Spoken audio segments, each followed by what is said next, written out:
Greetings, or welcome back, depending on if you are a previous viewer, which would be kind of surprising considering there's only one other video that's on this channel. But welcome. This is my second installment, second episode of Record Reviews, where I'm going to be taking a look at some of the vinyl that I own, and I'm going to be reviewing the music on it. Well, I mean, that's kind of obvious considering record reviews, but you get it. For anybody who's new here, what I'm basically going to do now is I'm going to spin a wheel. The wheel has all of the albums that I own, except for the one that I previously reviewed. That one I'm not going to review it again, but it has all of those records. So we're going to spin that wheel. We're going to find out what record we're reviewing today. So without further ado, let's send it on over to the wheel.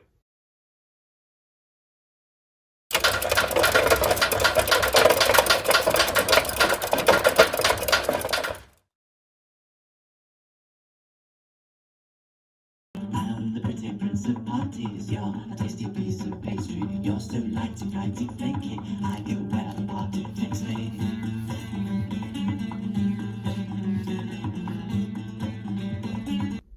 Alrighty, well, looks like the second album we're going to be reviewing is Flight of the Conchords, their self-titled album.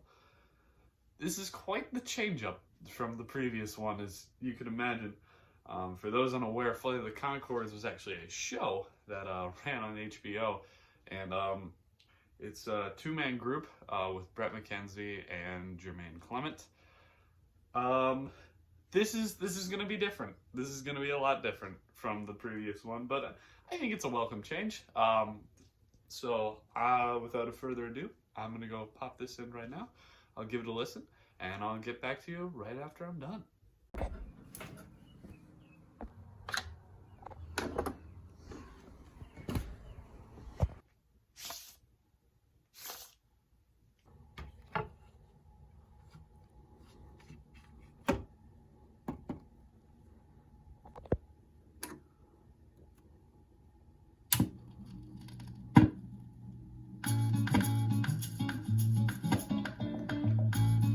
Je suis enchanté.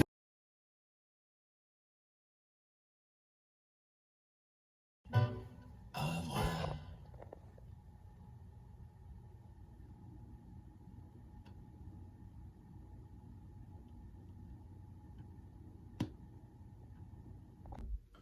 Well, just got done listening to the album, and yeah, no, this is a unique experience.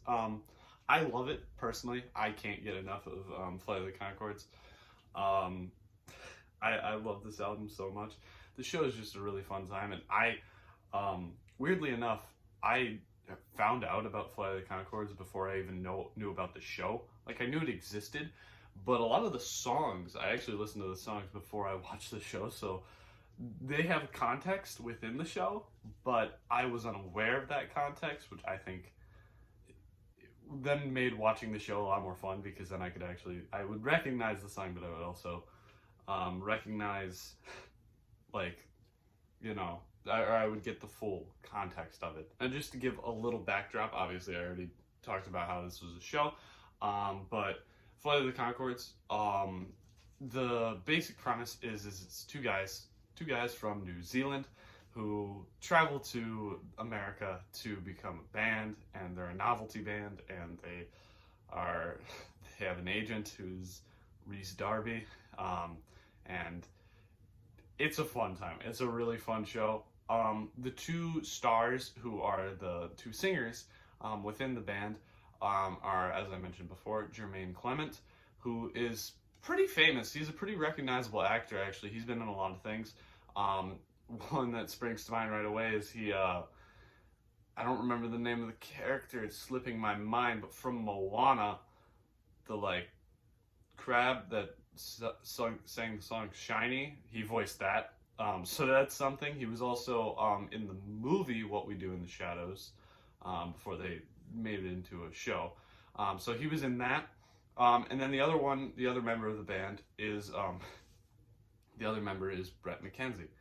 Now, Brett McKenzie, he was in, well, he's most recognizable in Flight of the Conchords, obviously, but he's also been in a couple other things.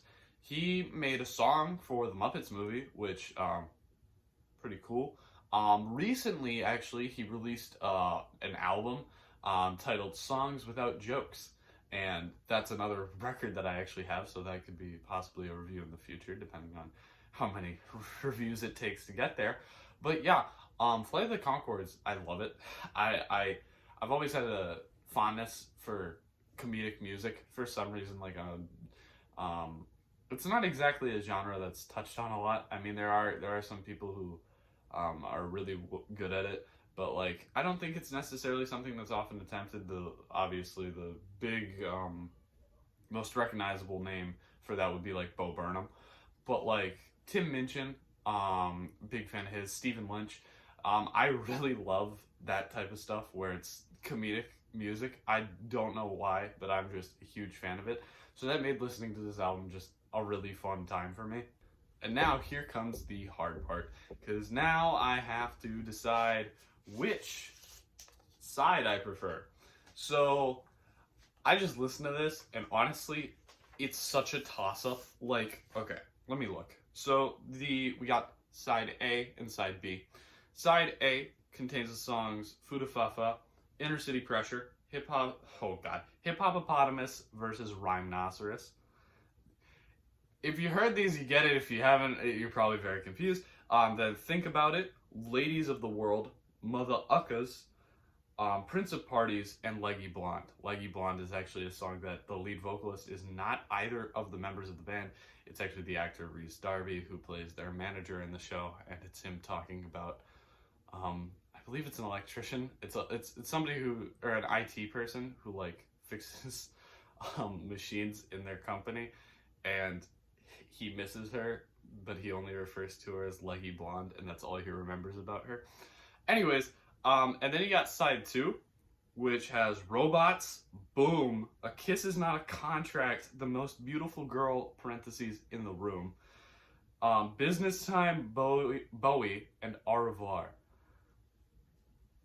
I'm struggling. I don't know which one to, like, it's such a toss-up. There's so many good songs on both of these. Jeez, dude, okay. Give me like a solid minute. I'm gonna think this over.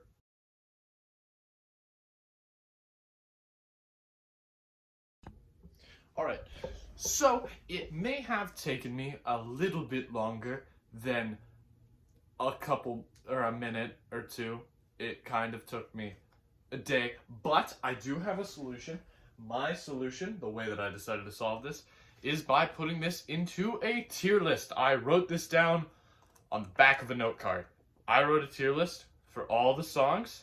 So basing this, using this, based off of this, I have determined that the superior side is the first side. Side A has been deemed as the superior side. Now, the main reason that side A has is more superior side, while side B does contain a lot of the side B has more of the S tier songs than, side B has more of the S tier songs than side A. However, side B gets really dragged down by this one in detail. Au Revoir, that one is literally 20 seconds long, and it's just Jermaine and Brett just going, au revoir?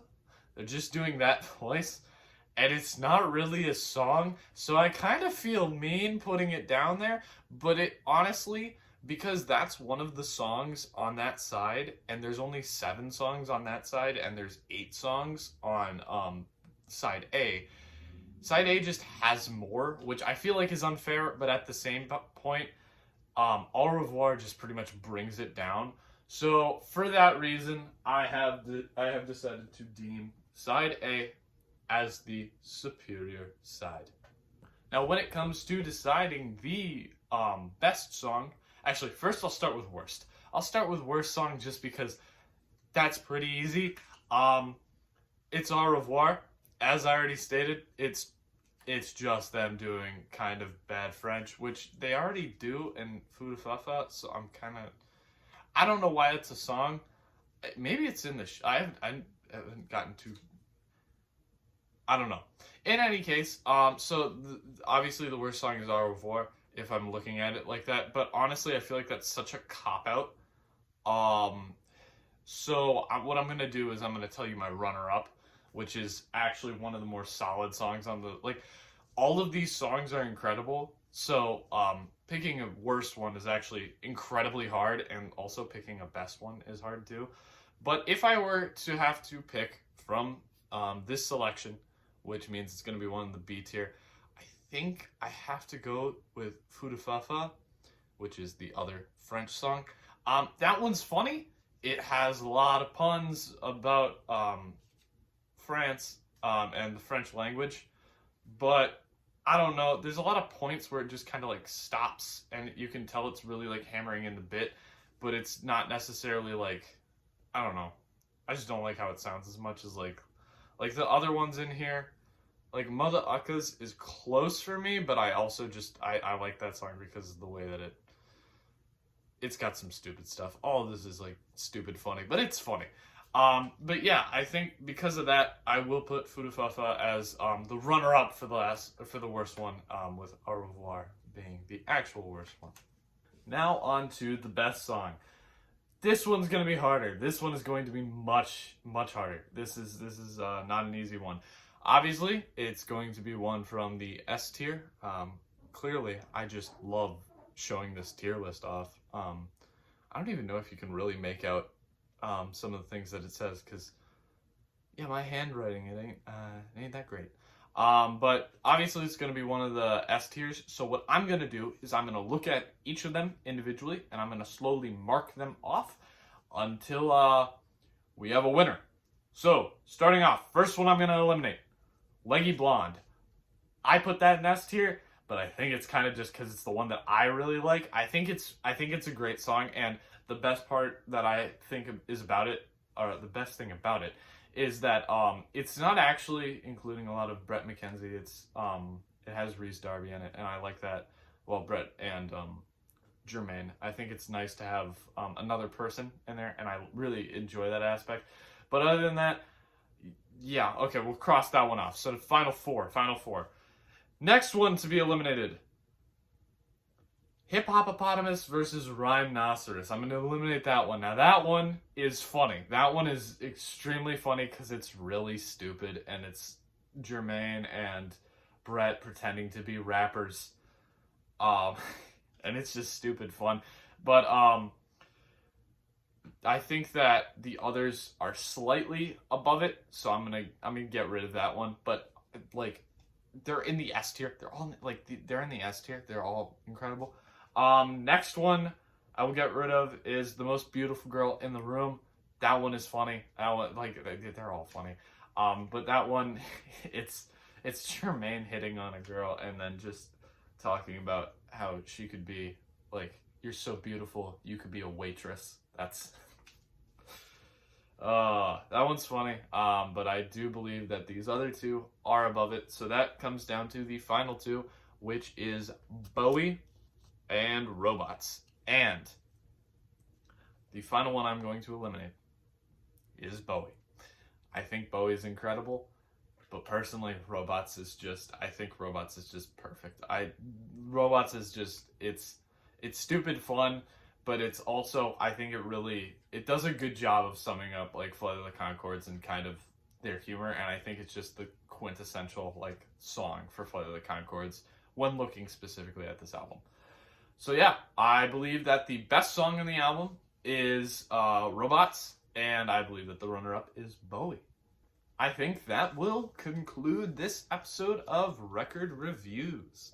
So yeah, that's this is episode 2, Flight of the Conchords. It's a good little mix-up, considering we started with Traveling Wilburys and now we're going up to here. This is a bit of a stretch, but it's fun. It allows me to listen to these albums, and it's been a while since I've really hit a lot of Flight of the Conchords songs, and being able to listen to the album, I had a ton of fun with it, and that's exactly what I wanted these reviews to do, is to let me listen to some old songs and newer songs that I hadn't listened to in a while, and show me why I like them again.